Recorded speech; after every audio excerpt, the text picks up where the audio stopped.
Hi, welcome back. In the next couple of videos, we are going to look at several examples of how to solve normal problems. Normal problems aren't just everyday problems. These are problems that have to do with a normal distribution or a normal model. In order to work through these problems, we have a 6-step process that we are going to follow. So before I get into any specific examples, I want to talk about the steps. In our first step, this is interpret and define. We are going to read the problem carefully. We are going to underline important values, and we are going to define a random variable. This doesn't just mean define in our head. We are going to define it on our paper.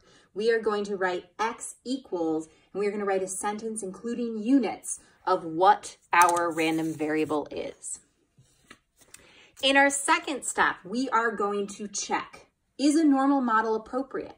In many of the problems that we're going to work on in this section, as we're just starting to look at normal distribution, many of these problems, it's going to tell us it's a normal model. We need to check for that.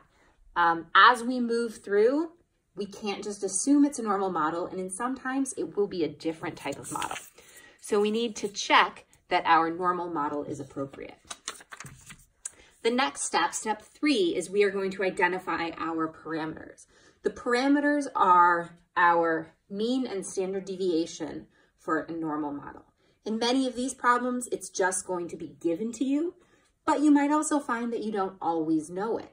So our parameters, we're going to look for them and write them down. That means you will write mu equals, sigma equals, and if you've done a good job interpreting your initial problem and highlighting things, it should be pretty straightforward and easy. Our fourth step is draw. This means you are going to draw a normal model.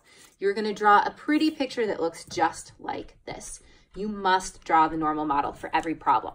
Drawing the normal model means correctly labeling it, identifying the middle of it and labeling it with the mean, and identifying your axis with x is approximately normal, and then in parentheses, the mean and the standard deviation. Our fifth step is that we need to calculate. We need to do all of our calculations. We need to think about what is it that we need to calculate. Am I finding an area? Am I finding an x value? What do I need to do, and how do I need to do it?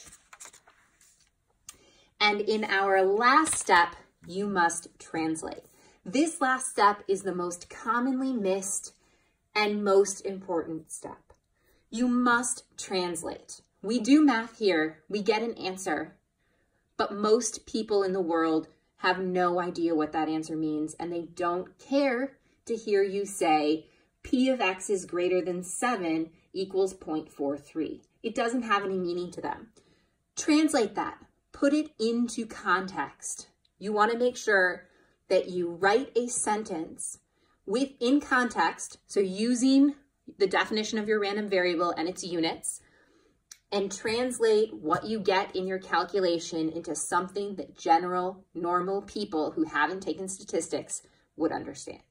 So in all of these problems that I'm going to do moving forward in the next couple of videos, I'm going to use this 6-step process, and we are going to make sure that we step through all of the steps and get it all done.